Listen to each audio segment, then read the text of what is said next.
Good morning. This is Valerie Leonard. I am the founder of Nonprofit Utopia. I want to welcome you today. We're going to be focusing on compliance. In the Nonprofit Utopia community, we have designated the month of May as the Nonprofit Compliance Month. So we're going to be doing a deep dive into all of the areas of compliance, not just looking at the Form 990, like we're accustomed to. In addition to looking at what the IRS would require, we're going to be looking at what the community requires. We're going to be looking at what foundations require. We're going to be looking at what the organizations require and everyone in between. So we're going to be looking at the organization and the community, as well as the state and federal requirements, as well as our various funders. So this is the first of 5 crowdcasts. So the first 4 are going to count toward the 30-day challenge. And then the last one, we're going to be focusing on some of the red flags that you should be looking at, in terms of your Form 990 and how it might be perceived by investors, how it might be perceived by funders, the community, and your partners, and all that good stuff. So before we get started, I want to say hello to the folks who are watching us on Facebook Live. If you want to come into the crowdcast, I did leave a link on my comments section on the Facebook page so you can join us here. The advantage to joining us here in the crowdcast is you'll have access to the discussions. You can post and I can see your comments, and then you'll also be able to click onto the link to all the handouts. We've got 3 really good handouts for you. We've got a checklist of everything that you're going to need in order to maintain your compliance. So it's going beyond what we're even talking about today. You will also have 2 documents from GuideStar so that you can develop your GuideStar profile. And when we get to talking, I'll share with you how GuideStar actually is very closely related to nonprofit compliance. Again, we're going to be taking a very comprehensive view, a very deep dive throughout the month. I encourage you to, go home and assess your own organizations and look at where you are in the process. And for those of you who are here in Crowdcast, I'm asking you to post your name, let us know who you are, where you're from, and all that good stuff. If you have any questions, you can post either under Ask a Question or in the chat room. The advantage to posting under Ask a Question is we can go immediately to that clip, once this recording is done, so we have a record of when exactly the question was asked, and you can go to that specific point in the video. Alrighty, and if you have any questions, again, feel free to post and I will make sure that I respond. Now, for those of you who are watching on YouTube Live, I did leave a link where you can join us, so feel free to join us if you have any comments or questions. And if you post them in YouTube, I won't be able to see them until after this recording is done, but be sure to post and I will make sure that I go back and respond to any of your questions or concerns. And the same for you who are watching on YouTube Live. All right. So without further ado, let's get started. I'm going to bring up our presentation and minimize myself. Just bear with me. Any other time,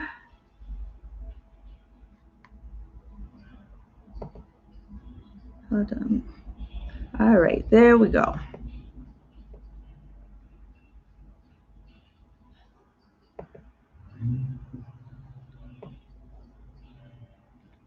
Okay. Yes, sorry about that. It took a little bit longer than I would like, but we have our screen up now. Again, I want to welcome you to the 30-day compliance challenge. And The overall goal for the 30-day challenge, again, is to take you through a deep dive during the month of May and let you know everything that you should be doing in order to bring your organization into compliance. And the good thing about doing this now is, we're getting very close to your fiscal year end, and you'll be in a very, very good place, by June 30th, so you can start off the year fresh. For those of you who have other fiscal year ends, such as October or August, this is still a good time. And same for those of you who have December. This is a good mid-year check for you. Alrighty, so we're going to get started with our presentation. And before we do, just want to give you a little information about Nonprofit Utopia. We're the ideal community for emerging nonprofit leaders. And we share information through an online community, also through consulting and coaching. And our overarching goal is to train the next generation of ethical nonprofit leaders. And our vision is to train 50,000 leaders in some form or fashion by 2033 all around the world. And just to give you a little bit about myself, I'm really passionate about nonprofit compliance. I have worked with a number of organizations in addition to having run one myself. So I'm very familiar with some of the pitfalls that we all run into, with deadlines as it relates to filing, sometimes forgetting, people forget to file or are totally unaware that they should be filing Form 990. They think because they're a nonprofit organization that they don't need to file. So I've learned that regardless of whether I'm working with organizations in strategic plans, whether it's helping them put a QuickBooks system together, whether it's board development, all roads lead to compliance. And when I say compliance, I am focusing on those rules and regulations of reporting. So it could be financial reporting to a state, federal, or local agency. It could be reporting to your funder. So any reports that you have to do, program reports, financial reports, we're going to focus on all of that. All right. So my background, I'm the founder and host of the Nonprofit Utopia community, as well as the Blog Talk Radio show. And I also teach courses online in nonprofit management at the University of Illinois at Chicago. And I teach face-to-face when it's safe to go outside at Roosevelt University in social ventures. All right, I've got a master's degree in finance and marketing from the Kellogg Graduate School of Management and an undergraduate degree in economics from Spelman College. All right, so enough about me. Want to give you an overview of what we'll cover. Again, we're going to be taking a very deep dive throughout the full month of May. And what we're going to focus on today are, one, the role of the community and general public in nonprofit compliance. Two, we're going to be looking at what funders are looking for as it relates to compliance. Three, we're going to be looking at the role in enhancing transparency as well as their relationship with the IRS, and then also how they encourage high performance in the nonprofit sector.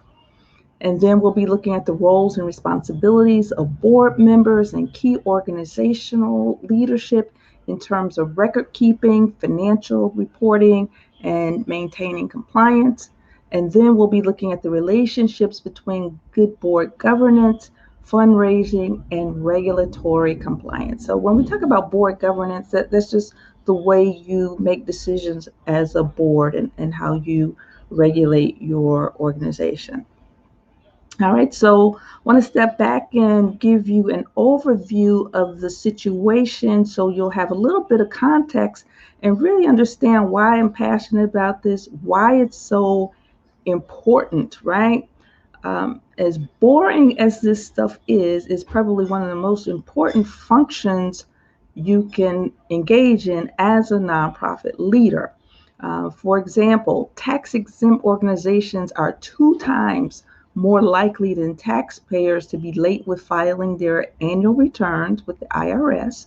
And these annual returns are not tax returns, but in lieu of paying taxes, there's an annual information return, right? We're not going to go in much detail about that this time, but just to give you some context, right?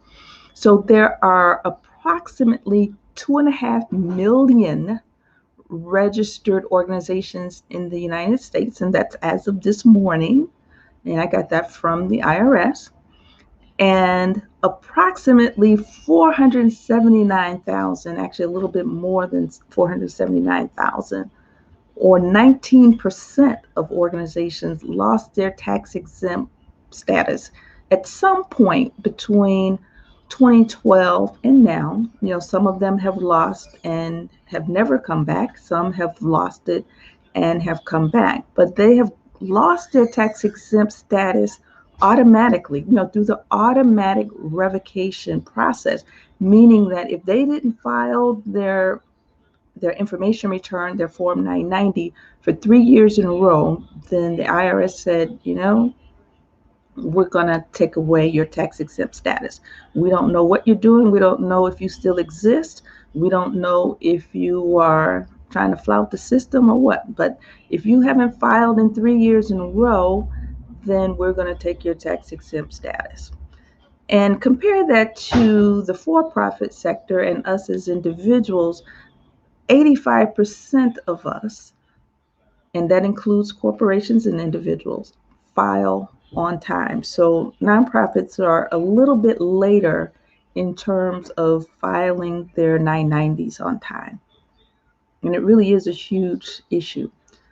And here's a chart that I worked up last year, worked on an article, and I thought it was really, really interesting. Looked at the number of nonprofits in 2012 and looked at them in 2019. So as you can see, between 2012 and 2019, we have grown the number of registered organizations, registered nonprofits, has grown from 903,000 to 1.5 million. And those are the eligible ones. So that's not the total number of registered. So those are the ones that are eligible for tax exempt status, meaning they file their Form 990. So that's a 75% growth. And then of that number in 2012, about 395,000 lost their tax exempt status. And this didn't all happen in 1 year. These are cumulative numbers. And from 2012 to 2019, that number jumped up to 837,000. Again, that's cumulative. So we're looking at probably about 150,000 or so per year who might find themselves in this predicament. And then in 2012, we had about 1.2 million tax exempt organizations, or rather registered organizations. They weren't all tax exempt because some of them lost their tax exempt status. And in 2019, that number grew to 2.4 million. And you heard me say this morning, they're 2.5 million. So we're constantly growing the number of nonprofits, right? And then back in 2012, the percentage of organizations that were automatically revoked was about a third, so around 32%. And then in 2019, that number grew to 35%. Okay, and then in 2012, we had about 68% of all organizations that were registered, they were eligible for tax exempt status, and 65% in 2019. And then, okay, sorry about that. Then in 2012, the total percentage of taxpayers in compliance was about 85%. And that number, I believe, probably doesn't change that much from year to year. I've done this analysis, several times since 2010, and that number tends to hover around 85%. And the reason why I'm sharing this particular chart with you is I think is really important. People don't understand the magnitude of the issue, the number of people who fall into the trap. So if you ever get a letter from the IRS and you're a nonprofit organization and they're threatening to take away your tax exempt status because you didn't file, just know that you're clearly not alone. You don't want to be in this number. It's not a comfortable feeling. But if you get a letter indicating that you're in trouble with the IRS, don't think it's the end of the world. It's something that can be worked through. I've worked with a number of organizations, helping them, work through this, helping them avoid losing their tax exempt status, working with organizations that have to go through this whole process again. But I'm sharing this with you again to let you know the magnitude of the problem. And unfortunately, these numbers are even more impactful. The percentages are greater in low-income African American communities. And then I also want to say that just because you're an emerging organization does not mean that your board normally, automatically has it together. I've worked with very sophisticated people on boards who have also found themselves in the same predicament. All right. It is fixable. All right, so again, as I indicated before, the reason I'm passionate about this is because most people are not hiring me to work on a compliance issue. They usually hire me to work on stuff like board development. But like I said, no matter what it is I'm working on, all roads end up with a Form 990 issue or some other compliance issue. And that's important because you can't attract any money. No funder is going to give you any money if you're not in compliance, right? So this is a huge issue. And not only does it impact your ability to raise funds, but going through the compliance process actually helps you build capacity of your organization, actually helps you manage your organization better. It helps you, if you really understand how these forms are structured, you can actually use them for fundraising purposes. You can use them for management purposes and even evaluation purposes. So never, ever underestimate the opportunities that are presented just in the compliance process. And God knows I hate going through this. I think most people hate going through the compliance process. It's a necessary evil. It's for our good. Think of it as spinach or broccoli. A lot of people don't like those, but they're very, very good for us. All right, so at this point, I want to share with you who the major players are in compliance. Again, we normally think of the major players as being the IRS or the Attorney General's office, and quite frankly, many of us forget about the importance of the Attorney General's office, right? So I got this slide here to let you know who the major players are and their roles. Hi, Cy, how are you? Thank you so much for joining us. We got Sharon Lewis. She calls herself Cy for short. She's with Meadows Eastside Community Resource Organization in Chicago. I invite the rest of you who have joined us to post your name. Let us know where you're from. If you have any questions, if you have any comments, if you have any issues, that you're aware of, let us know. This is an opportunity for us to share learning, share experiences, share resources. Alrighty. So on this first axis, this arrow going up, we've got enhanced reporting and internal systems, and then on the axis, the horizontal axis or the horizontal arrow, we've got increased efficiency and greater accountability and enhanced capacity. So that's really what you're aiming for, right?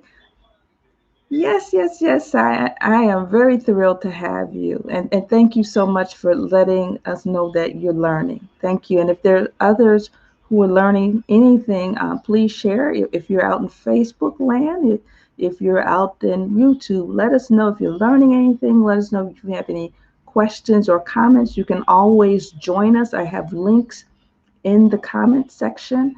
We're at crowdcast.io/e/30 hyphen day hyphen compliance hyphen 3. Alrighty, so going back to this chart and looking at the major players, compliance starts with you, the leader of the organization. So it involves your board and your staff.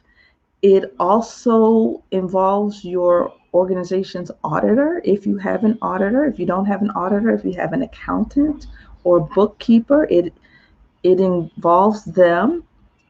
So your annual audit and any technical assistance your organization's auditor should be able to share. And if you have an auditor and if you have an accountant who has nonprofit background, let's be clear. Not all accountants are made alike, and that's not to say that they are bad or whatever. Just like doctors have different specialties, there are accountants that have different specialties. So you have to make sure that your auditor, your bookkeeper, your accountant has experience with nonprofit accounting. It could save you a world of trouble. You also have the Internal Revenue Service. You have to file your Form 990s with them. You also have to file your payroll taxes. That's critical.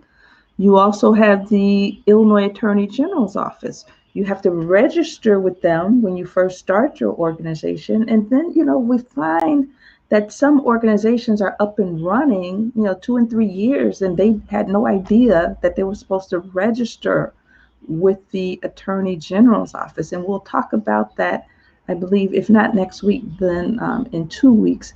But it's very important to register with the Attorney General's office before you collect one dime. Otherwise, you are fundraising illegally, if you are not registered with them. And then also when you do your Form 990s to the IRS, it's important that you also file with the state the Form AG 990. Again, we're not going to focus on that today. That's a week or two from now.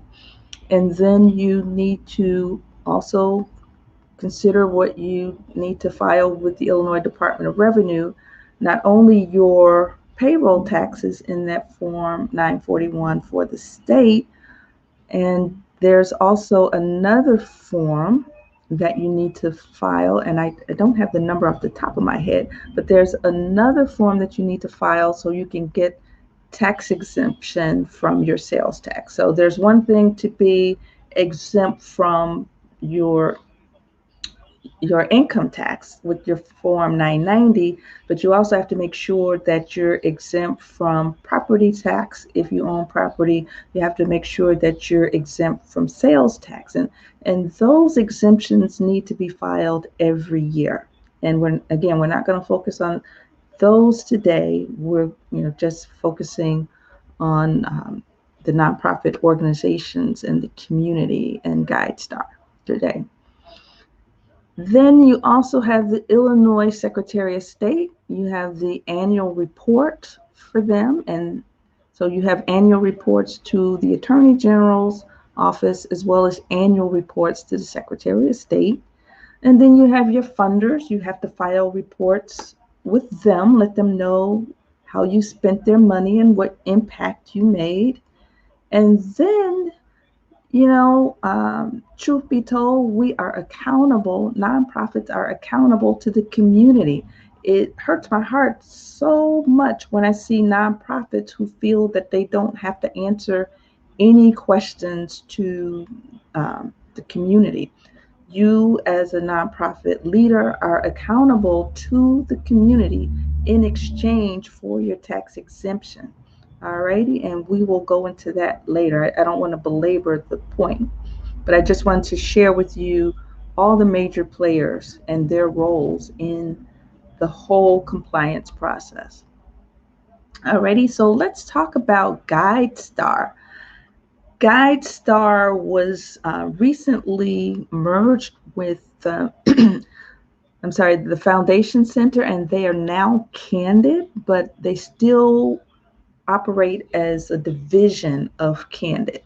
And they like to consider themselves, Candid, this new organization, they like to consider themselves as a connector of people who want to change the world to the resources that they need to do it. So they've got deep relationships nationally and internationally with foundations on one arm, right?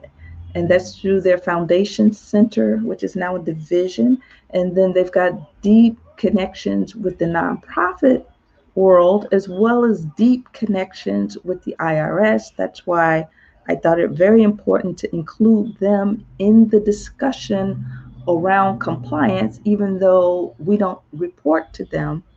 The role they play is very important in our ability to report, maintain transparency, as well as do fundraising. So we'll go into that a little bit later. All right, so funders, they use GuideStar a lot. They use it behind our backs. They're collecting data.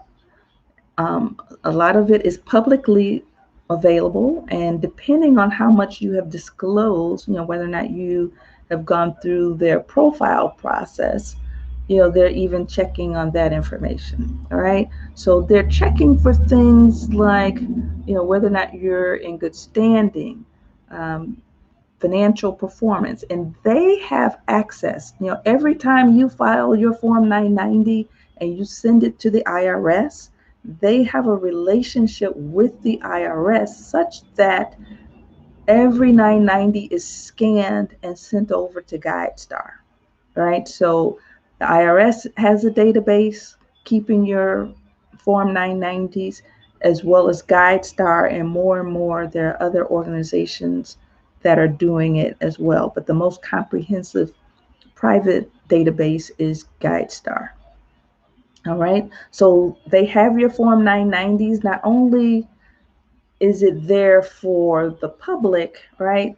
They are gleaning information from every 990, making every 990 searchable, readable and searchable, and pulling data, and then they're packaging it for sale, right?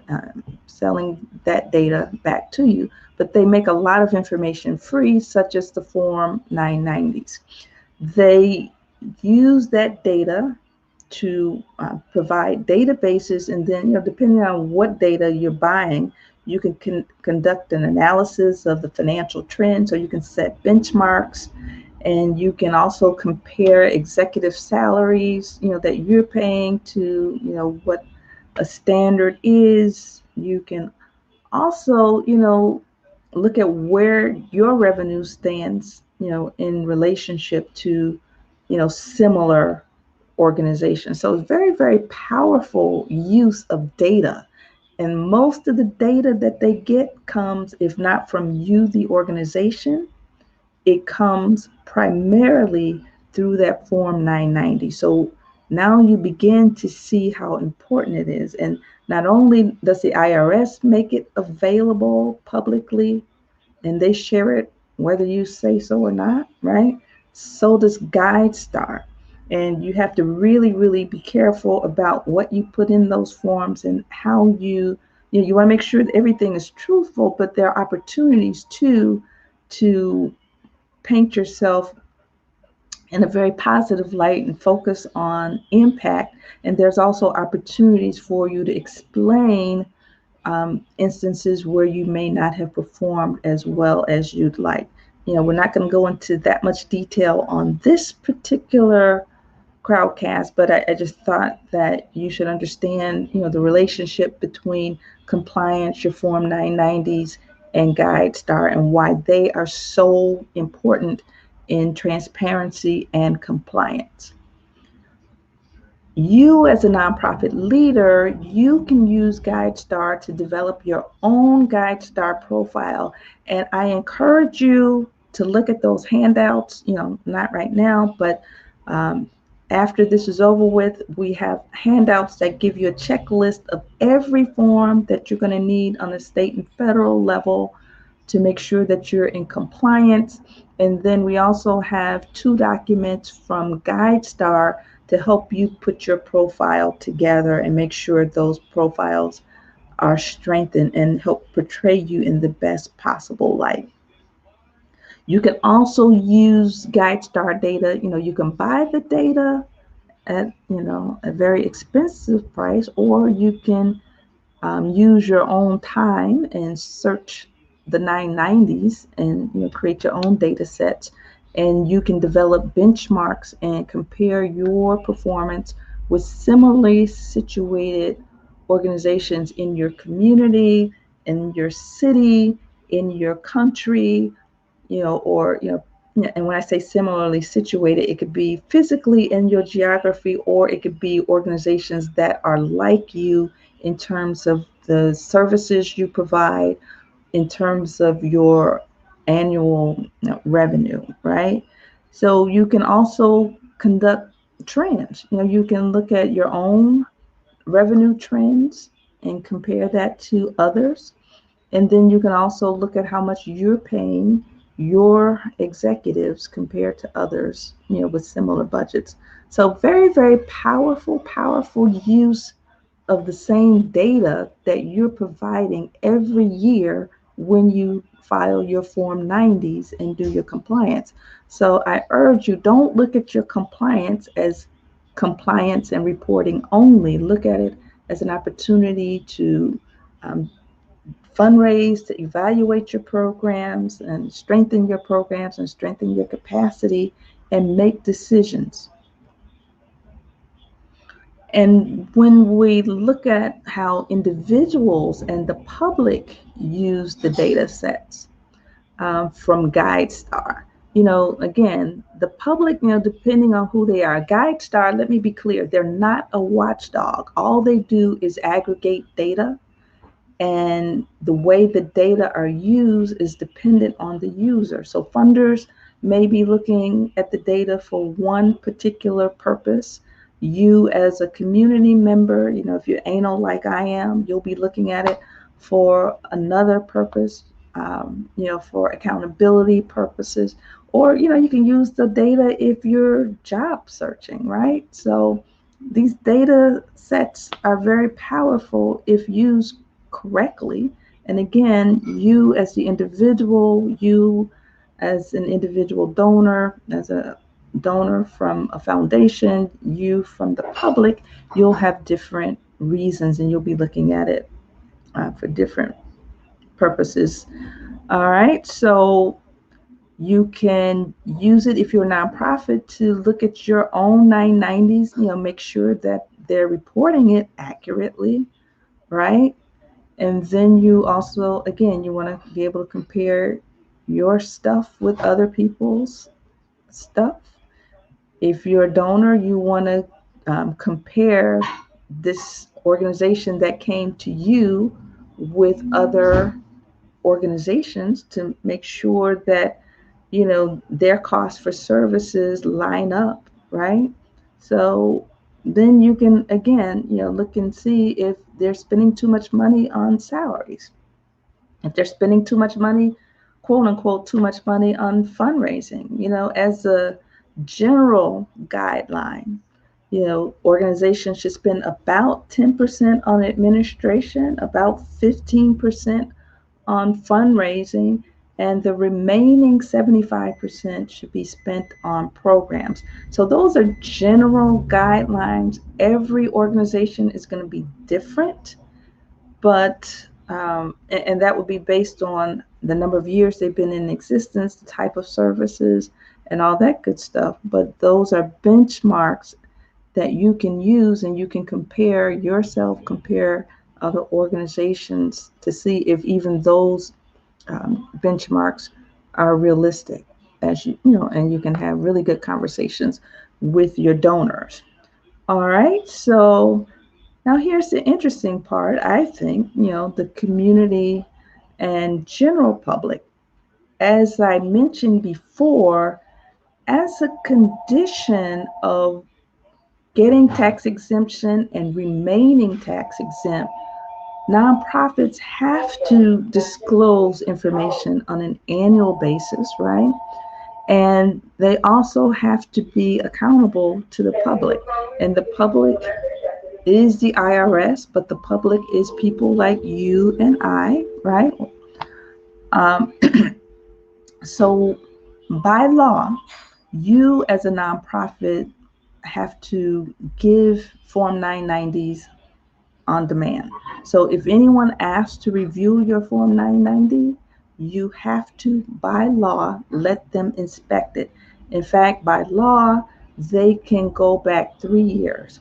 And the IRS actually recommends that you have 3 years of your 990s on your website. And whether you do or not, GuideStar is going to put the last three 990s out there for public view.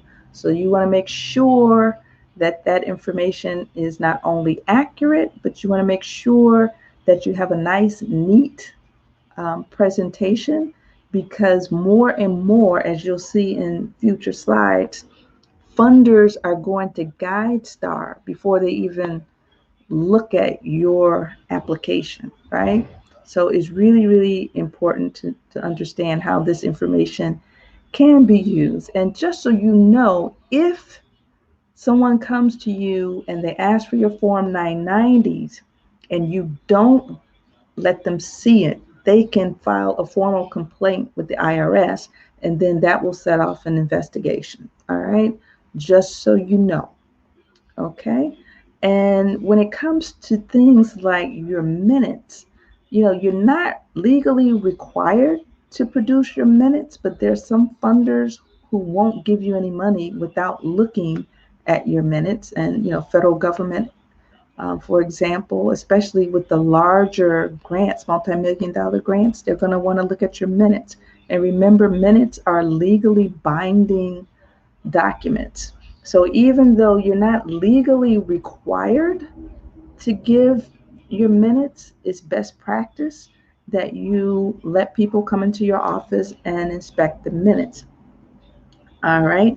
And typically, organizations that don't let you look at the minutes, they're frowned upon, not only by the public, by funders as well.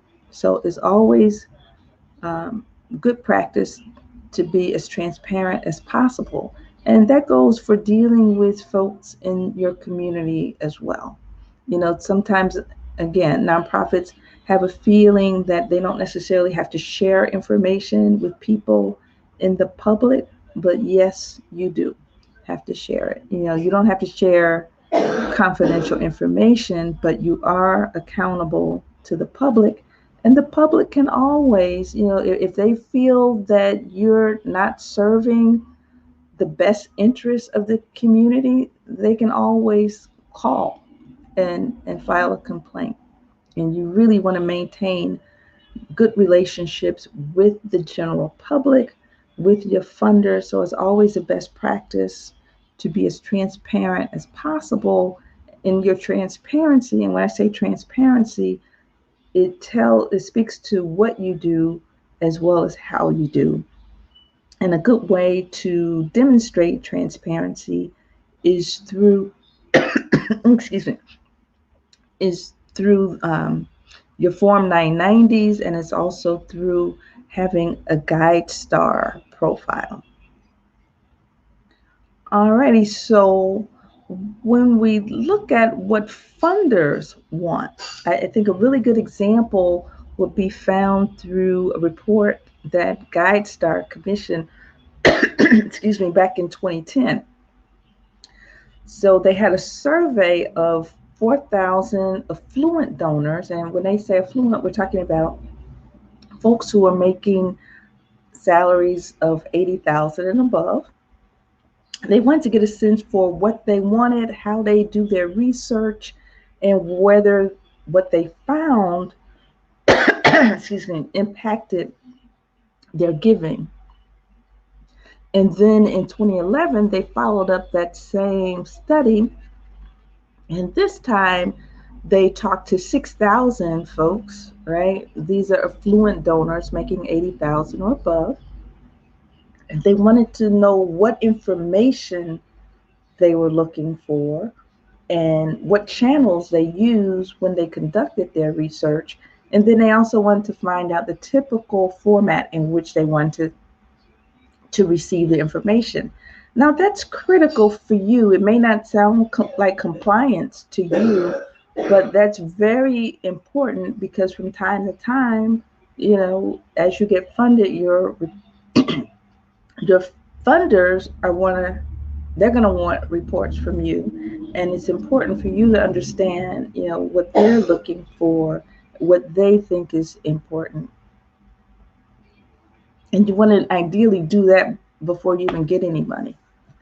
All right, so in their Money for Good 2 report, GuideStar and Hope Consulting, they found that foundations are most driven by causes and the level of impact. So when you look at this chart, I believe there are 10 different things that they were asked to report on. What do you think is most important in making your decision? And far and above, the two most important things were the cause and the impact. And it's really interesting, a very distant third is support, whether or not your organization supports the community. So that is very, very interesting. So when you approach funders, you want to make sure that you approach those funders whose causes are in alignment with yours. And you also want to be able to demonstrate impact. And one of the ways you can demonstrate impact, in fact, two ways you can demonstrate impact are through your Form 990s annual reporting.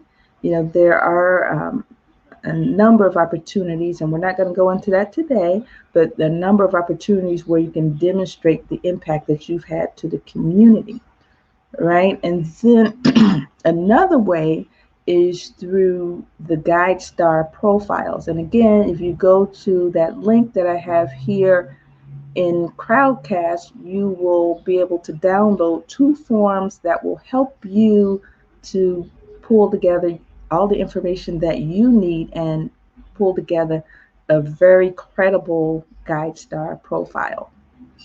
And that will put you, light years ahead of others, because the majority of organizations have not yet completed their profiles. And the more information you give, the more positive you will probably be perceived. And the GuideStar profiles are viewed by thousands of people, probably hundreds of thousands of people per day. And what kind of information are they looking for? So if you look at the information in orange, those are the areas where folks from foundations are most focused on. They're most focused on program impact, your organization's past performance, so that's financial performance, as well as programmatic performance. They care about, obviously, your financials, but in that financials includes your 990s, and then your cause, and then your basic organization information, such as who the leaders are. So at the end of the day, they're giving money to people, right? And then your legal status and legitimacy. So one of the ways that you can demonstrate legal status and legitimacy is through completing your compliance, and that's at the state and federal levels. So GuideStar and Hope Consulting, they also believe that foundations will get away from their traditional ways of gleaning information. So when this report was done back in 2010, so that's 10 years ago. So when this report was done 10 years ago, people were, for the most part, getting most of their information from the grant proposal, from discussions with organization leaders and through site visits. And given the trend in the data then, what they were finding is more and more people were going to get information from third-party portals just like GuideStar. And we're finding that more organizations are also entering into relationships with the IRS, and they are also posting those data, right, on their website so you can do searches. So they're finding that more and more people are going to GuideStar, more, and when I say people, foundations are going to GuideStar to do their homework on you.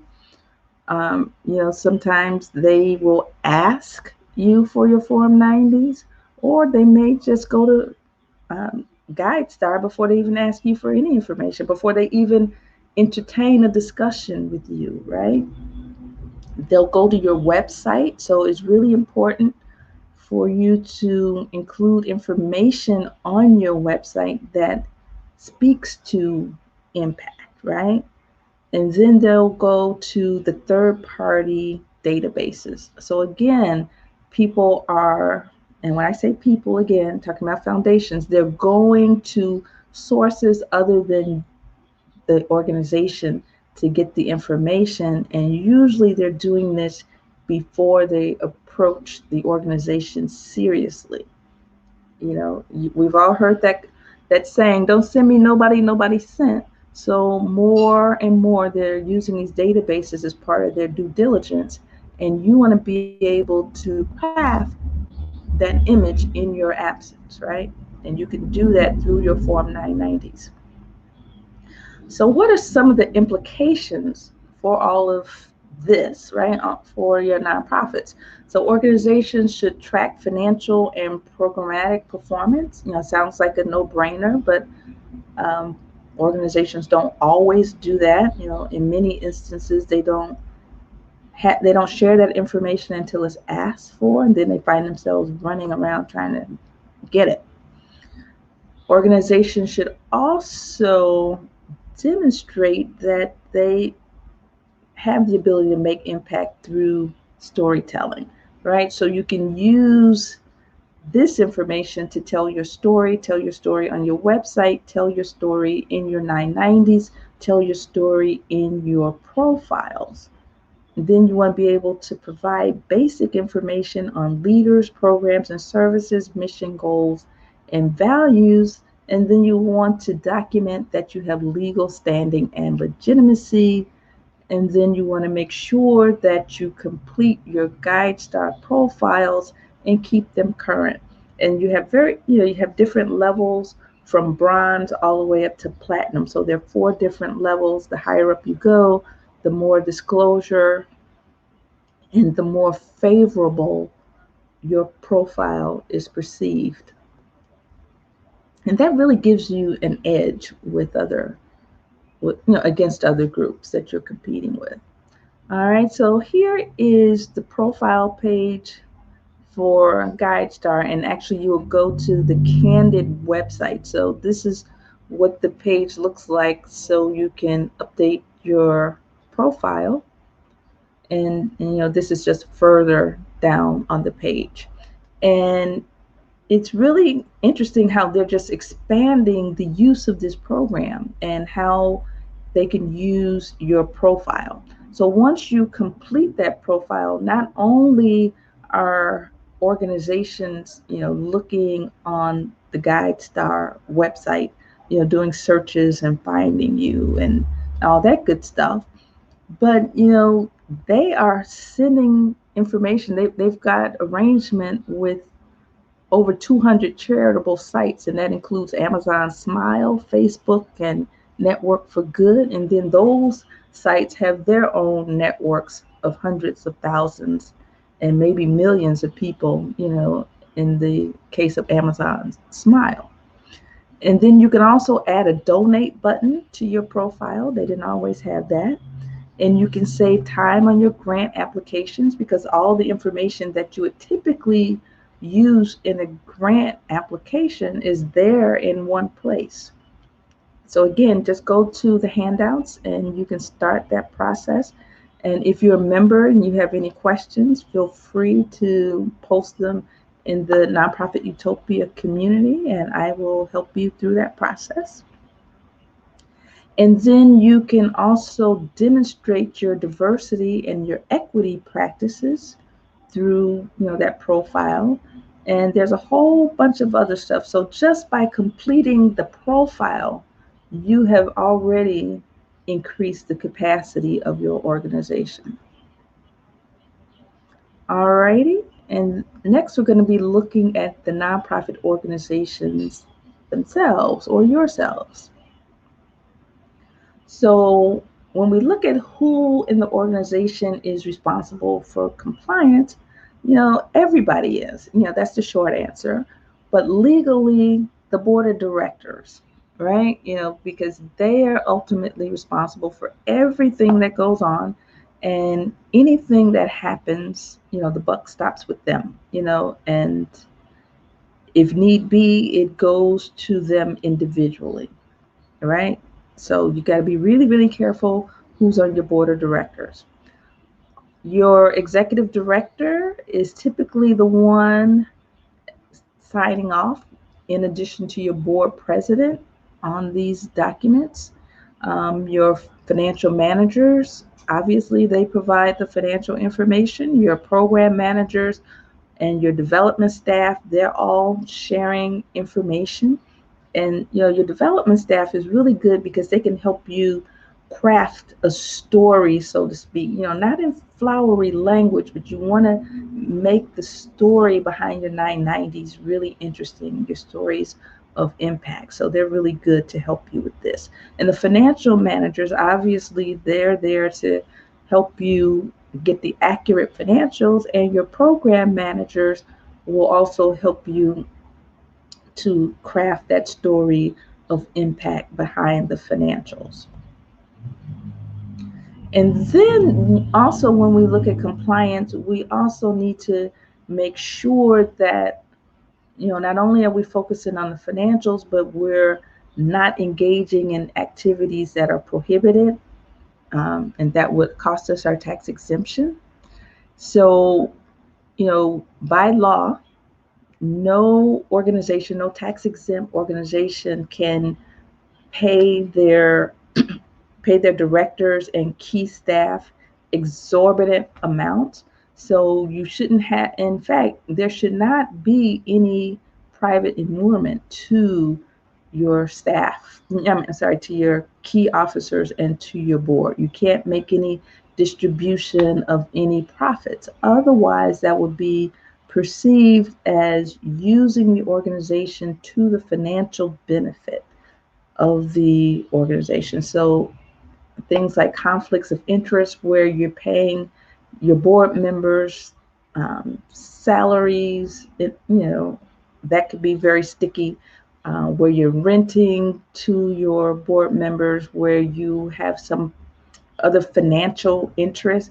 I'm not saying it's illegal, but if you have enough of that stuff, and if it's more entangled relationships that give the impression that this is really about enriching your board and your officers, that can be a problem, and that can easily be determined by looking at your Form 990s. All right. Another thing that can jeopardize your tax exempt status is your political campaign intervention. So by law, nonprofits are supposed to be politically neutral. They cannot enter into partisan political activities. They can influence legislation, as we'll find out. But if you spend too much time, an inordinate amount of time lobbying and influencing legislation, that could also jeopardize. All right, so everything is a delicate balance. All right, so when we talk about private benefit and inurement, we touched on it already, but I just want to make it clear that charities are not owned by individuals. They're part of the public trust, so they're owned by the public. So any income over and above expenses needs to be carried over to the next year and not distributed, right, as dividends or profits. Otherwise, you'll lose your tax exempt status. All right. And again, as I indicated before, you can't distribute earnings to like your directors or your higher ups in the organization. And in this example, income shouldn't be used to pay a director, officer, or employee an unreasonable salary. Salary should not be excessive, especially if the individual has a position of influence. And for those organizations that are just getting started, you might find yourself in a position where you have to compensate a board member, right? Because you don't have any staff and time is valuable, but you don't want to get to a point where you're paying board members money, right? And there's no money for other activities in your organization that's going to really impact the community. That's a red flag. And I'll show you some examples in our last crowdcast, right? Where we talk about if your 990 could talk. All right, and again, as I mentioned before, organizations can participate in political activities, but those activities have to be nonpartisan, right?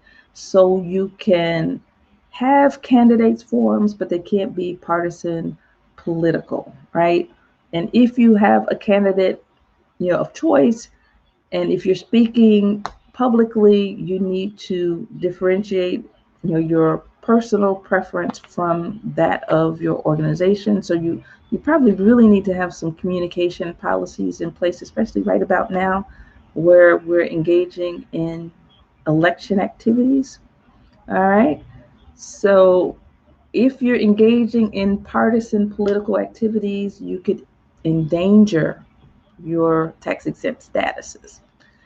And you could do voter registration, but it's got to be nonpartisan voter registration. All right. So you could also do activities. You could do get out the vote, but you can't get out the vote for a particular client and be a 501c3 organization. So lobbying, there's a misconception. Many times they say nonprofits can't do lobbying, but that's not true, right? You can do lobbying, but you have to disclose lobbying, right? And lobbying is an attempt to influence legislation. So when we talk about talking to our congressmen, when we talk to our aldermen, talk to our city councilmen, talk to our Cook County board commissioner, those are the legislative arms of government. So that's what lobbying is. Lobbying, at least outside of the city of Chicago, the city of Chicago has a very, very stringent ordinance that they're getting ready to pass, which supersedes anything on the federal books. But for federal purposes, lobbying is only that interaction between the legislative branch and individuals. Lobbying is not talking to the president. Lobbying is not talking to the head of an agency. Lobbying is not talking to the judiciary branch, right? You may have some ideas to influence those areas, and that would not be considered lobbying. Lobbying is only those conversations that you have to influence legislation. In the city of Chicago, I don't know if the ordinance has passed, but Mayor Lightfoot has gone further to say that lobbying is not only talking with the alderman, but it includes any conversations you have with her. It includes any conversations that you might have with, say, Department of Housing, the Department of Planning. All of those conversations have, not the conversations themselves, but all of those interactions have to be disclosed. And that is the source of much consternation. I'm not quite sure where they are on that, but I know nonprofits were not happy about that at all, because that's a very, very stringent hurdle to uphold. And nonprofits are very, very helpful in providing feedback, because they're very close to the community and they understand how programs work, how they might have glitches and all that good stuff. And it should not be a situation where you have information that could be helpful to improving a program, and that's considered lobbying when you're talking to, someone who manages a program in the Department of Housing. All right, so if you're engaged in lobbying, you have to disclose that on your Form 990. And then under the Lobby Disclosure Act, you have to register with Congress if the organization has an employee who is quote unquote a lobbyist and the organization's total federal lobbying expenses exceed $12,500 per year. So they're very, very clear on what lobbying is and what constitutes significant activity, right? So organizations can involve yourselves, you can be involved in public policy without being considered a lobbyist. For example, you can have educational meetings, you can distribute educational materials, and otherwise consider public policy issues in an educational manner, right? Without necessarily jeopardizing your status. And usually this is best done when you're working in a group and not your organization alone, so that any legislation that is actually impacts the whole sector and all boats rise and not just your organization.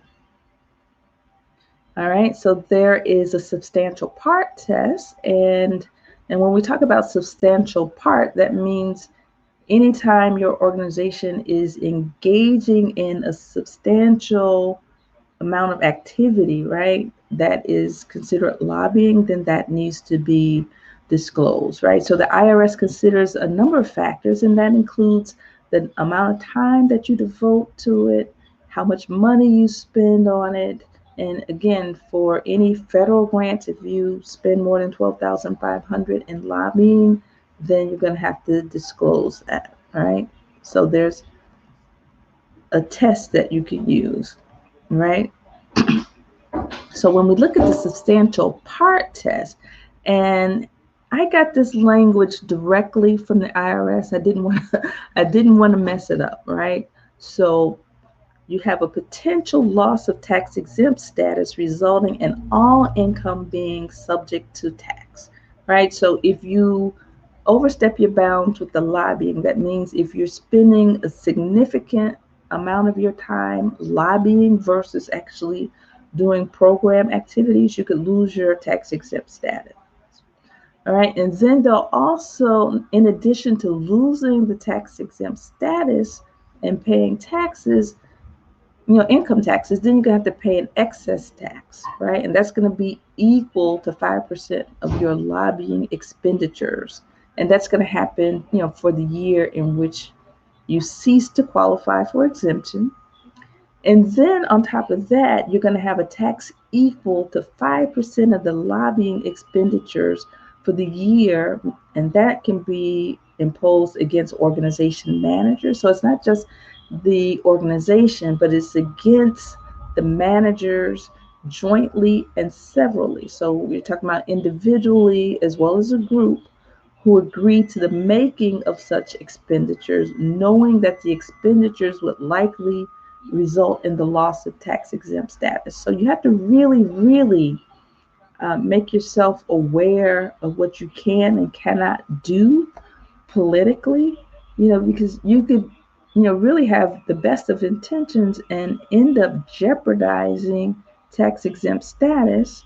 And then in this case, if you knowingly are engaging in lobbying activities, more than you should, then there's going to be extra penalties, and they're going to penalize the individuals as well as the organization.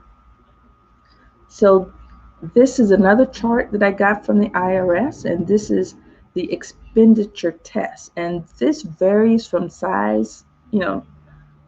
This varies according to the size of the organization. So under the expenditure test, the extent of an organization's lobbying activity is generally based on the size of the organization, and it can't exceed $1 million, right?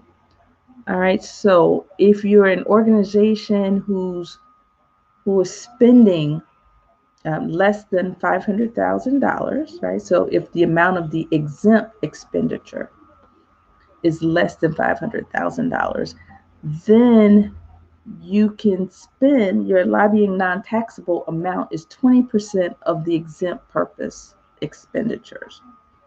So if your budget is between $500,000 and $1 million, you can spend up to $100,000 on lobbying activities plus 15% of the exempt purpose expenditures over 500. So you're going to have expenditures that are exempt and some that are non-exempt. So they're looking at your lobbying as non-exempt. And then if your expenditures are greater than $1 million, but less than 1.5 million, so those are your tax exempt expenditures, then your lobbying amount that you can spend is $175,000 plus 10% of the excess of exempt purpose expenditures over $1 million. And then if it's greater than 1.5 million, so if your tax exempt purpose amount that you're spending is more than 1.5 million, then you can spend 225,000 in expenditures plus 5% of the exempt purpose over 1.5 million. So clearly this is not something you're going to digest in 2 minutes. It's going to be something you're going to need to review, study. You can go to the IRS website and there will be guidance on this. There's some booklets that you can download that'll go into much more detail. But I wanted to share this with you just to let you know that you can, in fact, budget money for lobbying, but you just have to keep it within certain amounts.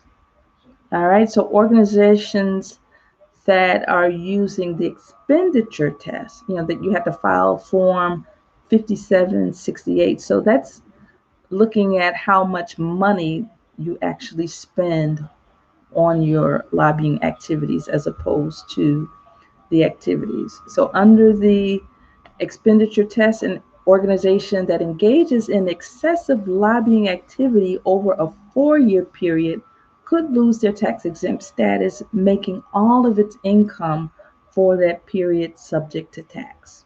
Should the organization exceed its lobbying expenditure dollar limit in a particular year, it has to pay an excess tax equal to 25% of the excess. So that's a mouthful worth studying, right? So it's clearly very important to keep records. I think that's a no-brainer, but in many instances, we don't really know what records to keep. We don't know how long we should keep them. And again, the IRS does offer guidance as to how long you should keep certain records. All right.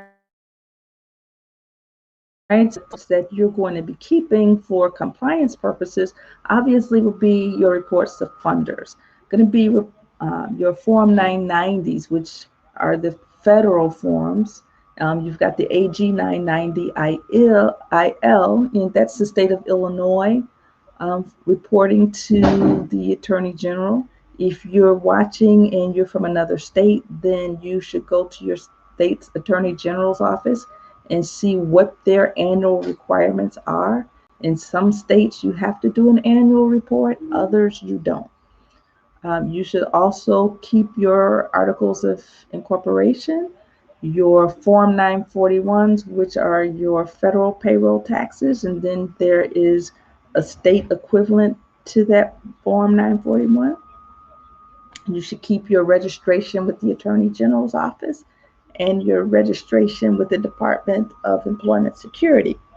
So if you go to the handouts, we're not going to go over the forms in this particular session, but there is a checklist of every form that you need on the state and federal level in order to maintain compliance in the state of Illinois.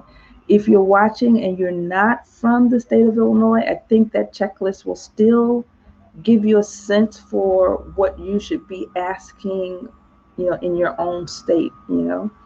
Just like we have an attorney general office here in the state of Illinois, every state has an attorney general's office. So you should go to your attorney general's office and see what they require. Just like we have a secretary of state here, you should go to your secretary of state's office and see what the requirements are. And a good place to start is, in addition to the Attorney General's office, would be your Department of Business Services at the state level. They could help you navigate. All right, other financial records, typically, your organizational budget, your balance sheet, your cash flow statement, your bank reconciliation, your statement of functional expenses. And what your statement of functional expenses is basically your budget that is separated out by program, as well as administrative costs, as well as fundraising. And that will help you monitor, internally, whether or not your expenses are out of line in terms of administrative and fundraising costs versus your program costs. Typical program records would be your boilerplate proposal. And then remember when I was talking about the GuideStar process, right? The profile. If you go through the entire GuideStar profile, then the information that you provide through that process, and I'm talking about all the way up to the platinum level, that will be a good place to start to help you develop your boilerplate proposal. In fact, you might not even need a boilerplate proposal. And when I say boilerplate, I'm just talking about a general proposal that you have on hand, so that you can respond to grant applications.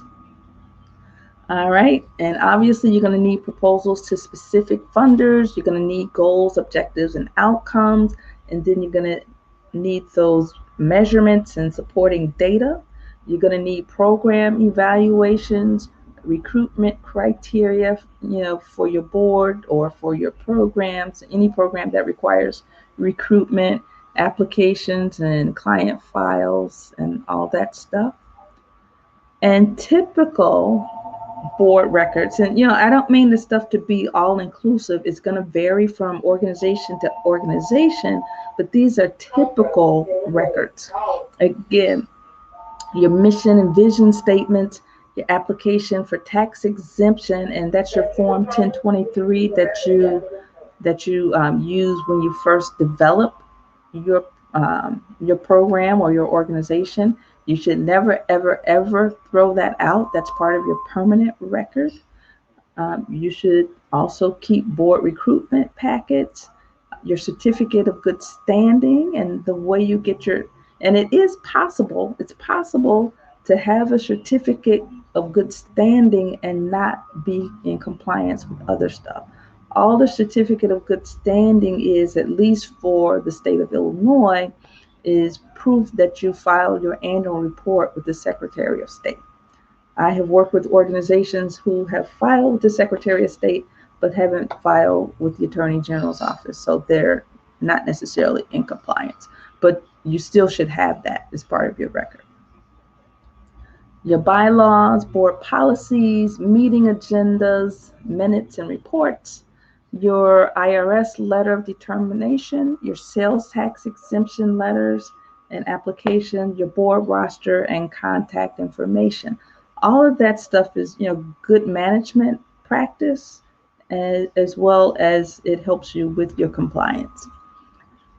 Your typical policies and procedures include board policies and procedures, financial, program, human resources, information technology, document retention, business interruption. Those are very critical right about now as we're dealing with COVID-19. In fact, you're going to see a whole wave of updates to human resource policies and your business interruption policies and procedures as a result of what we're going through now. And we'll touch on a little bit of that later on this month.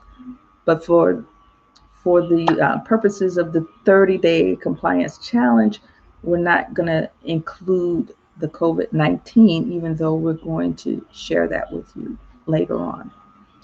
All right, so you've got various retention periods depending on the documents. So you've got retention for permanent records. So in this case, and this language, again, this comes from the IRS. A charity may need to keep some records permanently, and these include things like application documents for the tax-exempt status, a determination letter, so your IRS letter that lets folks know when they got their tax-exempt status, and other documents, including your articles of incorporation, your board minutes. If you had to amend your articles, that needs to be on file. If you change your registered agent, you need to keep that on file. Employment tax records, so any 941s at the federal level and the state equivalent of that, your payroll taxes, that's really, really important to keep on record. You never, ever want to get rid of those. And then records for non-tax purposes. For example, if records are no longer needed for tax reasons, a charity should keep the documents until they're not needed for non-tax purposes. An insurance company, creditor, grantor, or state agency may require documents to be kept for a longer period than the IRS states. So you really, really need to have a document retention policy. All right, so at this point, I'm going to open up for questions and answers. I know this is not the most exciting stuff, but this is the stuff that gets my clients in trouble every time. It gets people in trouble every time.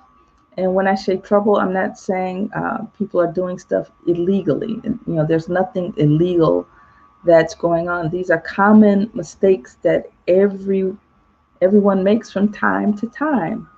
Alrighty. Oh my goodness. Wolf Mama said, claps. Thank you. I am so flattered. Thank you very much. I really appreciate that feedback. And, I hope this is helpful. I hope that you can, come back and join us each week. But most importantly, I'm hoping that folks can use this information and really not only bring their organizations into compliance, but take it to the next level. Don't use this stuff. It's a waste of energy if you're just using this to file with the IRS, right? You take this information and you use it. You do your GuideStar profiles, right? You use this information to help you, formulate your evaluations and assess your programs and look at ways you can do stuff better. Use this stuff, for your own advantage. All right. And this is exciting because it keeps our business safe. Yes. It's safe in more ways than one. Yeah, there are a number of risks that this would help you to reduce big time. And Wolf Mama says, I just came across your webinar. Thank you. It's inspiring what you're doing. Thank you so much. I'm so glad. I'm so glad that you took your time to come join us and make sure that you look at the recording to see what you've missed. Make sure you download the handouts. I think you'll get a lot of really good information in those handouts.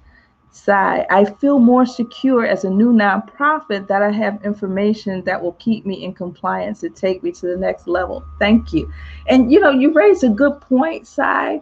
And Sai, chat here and let me know if you want to come on the screen. And the same for you, Wolf Mama. Let me know if you want to come on screen. You raised a really, really. Hi, Annie. It's great to see you. I hadn't seen you in the flesh in years. I'm glad you joined us. Thank you. Thank you. I knew Annie from the time when I was running small grants in Lawndale. So we've been knowing each other a long time, been good friends ever since, just lost touch. Thank you so much for joining us. But Sai brings up a really good point. Sai is starting an organization, and what I have found is in many cases, our organizations don't think about compliance until they have a problem, so to speak. And sometimes this could be 2 or 3 years down the road a piece. The time to really think about compliance is when you're starting your organization. In fact, your first compliance is when you fill out that form 1023 to get your tax exempt status. So that is the point at which you start to think about compliance. And I can share with our members, we have a compliance calendar to let folks know, what filings they need to do, at what point in time they need to do those filings. And in fact, you can look at that checklist as well, that just checking article that will tell you what forms you need and the general timing. But we have a calendar that you can develop, and tailor for your own organization, and we're sharing that with our members. Alrighty, so are there any other questions? I know this has taken longer than an hour. I didn't mean to go on and on, but as you might get a sense, that there's a whole lot that goes into compliance. And I didn't want to just do a checklist kind of thing. All right. So if you have any questions beyond this, you can always contact me at Valerie F. Leonard at nonprofitutopia.com. And if you are a member of the Nonprofit Utopia community, feel free to post questions. You don't have to share any personal or confidential information, but if there's a general question that you think might be helpful to our members, share that, and it could be a learning experience for all of us. I can answer those questions, and anything I don't know, I'm not afraid to go and find someone who can help us. Alrighty. So the folks who are out there in Facebook land, in YouTube land, thank you so much. I really appreciate your joining us. If you have any questions or comments, please leave them in the comment section. I'll make sure that I answer them as soon as possible. And Sai, I think that looking at your GuideStar profile to see where updates should be made is a good idea. Okay, great. Thank you for that. Yep. Looking at, and it's good too to remember that your GuideStar profile, that is, the basis for that is your Form 990. So you should be doing that as you're doing your Form 990 if you haven't done it. So you're not duplicating efforts. It's a more efficient process. And I'm glad that you're going to be looking at your profile as well, Sai, to make sure that everything is intact. All righty. So without further ado, I know I've kept you guys over time. And the good thing is you can go to a recording and you can stop it and start it and all that good stuff to go to the points that you need. Alrighty, so without further ado, I'm going to say goodbye and thanks to everyone for participating. Take care. Bye-bye.